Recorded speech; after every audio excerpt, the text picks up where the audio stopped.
morning to everyone. My dears, in my previous class already we were discussing about getting to know about plants. Is it? In the plant already we have discussed about what is the stem and what is the function of a stem. And in our previous class I have left over with something and I have written that. Now I would like to say what is that. I have said about vascular bundles in a stem. Is it? Those vascular bundles are of two types. First one is xylem and second one is phloem. Xylem refers to the ascent of sap. That means it will take out the, it absorbs the water from the soil and transfer it into all parts of the plant. Whereas phloem tissue will take the food from leaf of a plant and it will transfer to all parts of the plant. So here in ascent of sap only the xylem tissue will come but not the phloem. Okay, don't get confused. There are two types of vascular bundle, that is xylem and phloem. Okay. Next, in today's class we shall discuss about what is leaf. Okay, already you know that. Already you might have seen so many kinds of leaf around your home. Is it in a plant? See, this is the leaf. What is there in it? You might have a bit a smiling face for yourself just because what's there in leaf? Already we have seen. Yes, you have seen the leaf, but still you don't know so many things and so many wonderful things which is occurring in a leaf itself. That is, have you observed the leaf? What it contains? Petiole, lamina, veins, midrib and leaf venation. Okay, what is petiole? Petiole means it is a part which is attached to the stem. You just see here, I have drawn a leaf on a board. Is it? This is called petiole, or we can call in a common name as star cones. It is attached to the stem, which makes the leaf to hold in the stem itself. Okay, it is helpful for holding. Next one is lamina. What is lamina? The green part of a leaf spread over the leaf. The green part which is spread all over the leaf itself is called as lamina. Itself is called as lamina. You just observe here the green part which is appearing on this leaf. It is called as lamina. Okay. Next one is veins. What are veins? Veins means already you know that veins means they have some networks. Is it? From the main part. Here you see this is the main stem which is appear from petiole to tip of a leaf. Is it? Here you can observe these lines, clear lines on a leaf. These are the clear lines on a leaf and these are nothing but veins of a leaf. You can observe in this leaf also. You can observe the clear lines like this. Better you can see like this also. Is it? Clear lines. These are called as veins. Clear lines you can observe in the leaf are called as veins. Next one is midrib. What is midrib? The middle very thick line which appears from petiole to tip of a leaf.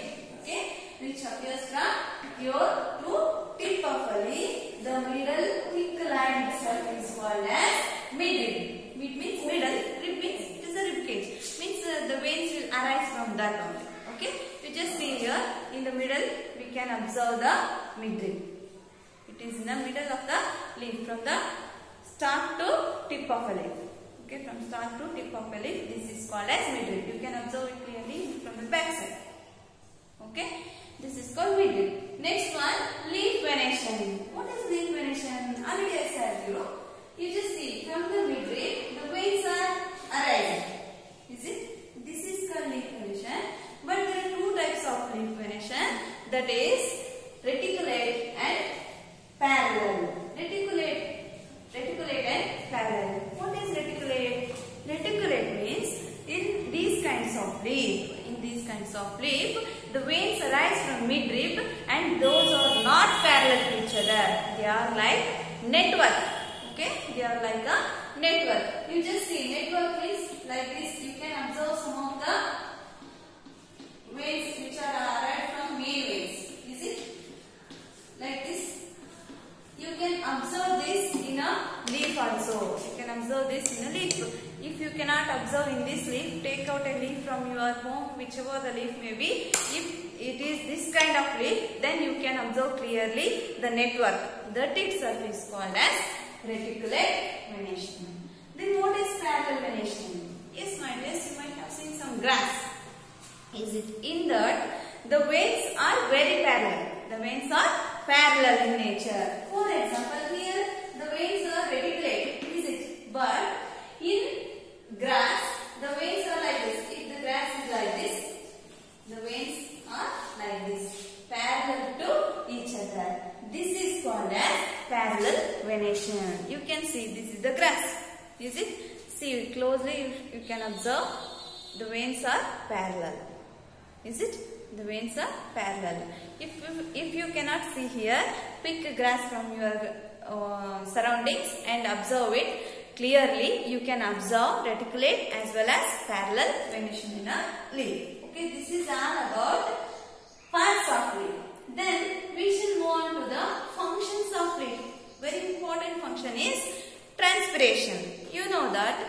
What is transpiration means? Transpiration means removing the water, excess water from a body is called transpiration. Is it?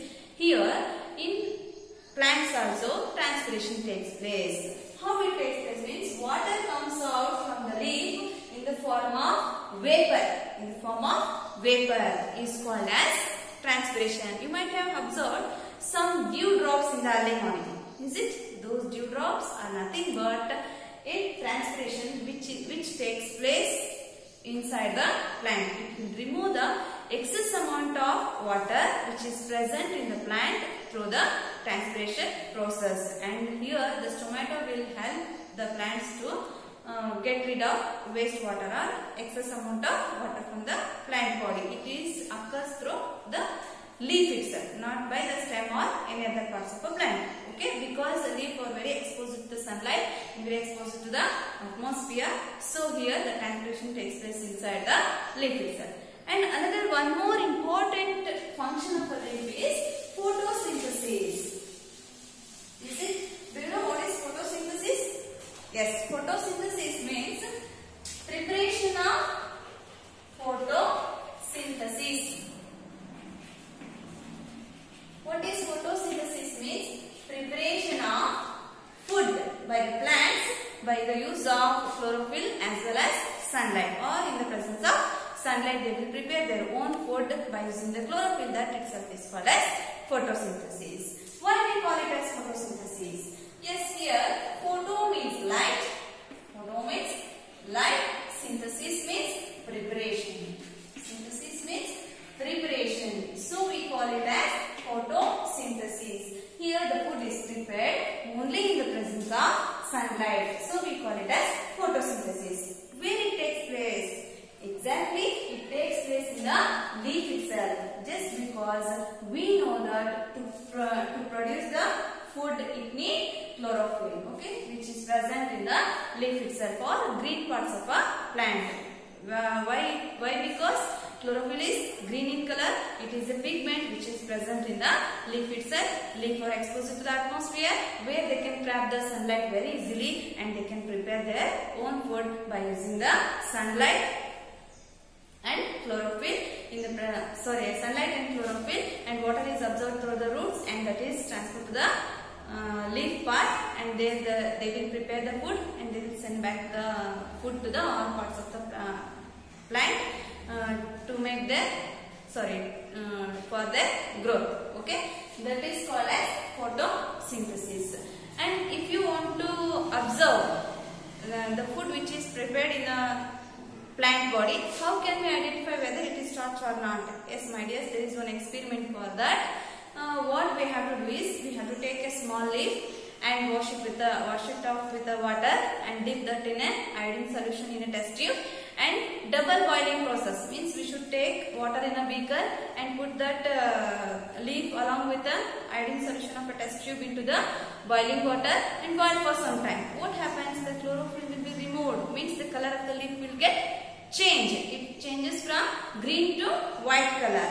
At that stage, if we add again the iodine solution onto the leaf, then it turns into black color, which indicates the presence of starch or presence of food in the leaf. Okay, I will do this experiment in our next class to show the demonstration how we can detect the presence of food in a leaf of a plant. Okay. In our next class, we shall discuss about roots and also flowers. These are the very main important parts of a plant, and we will discuss about this in our next class. Thank you.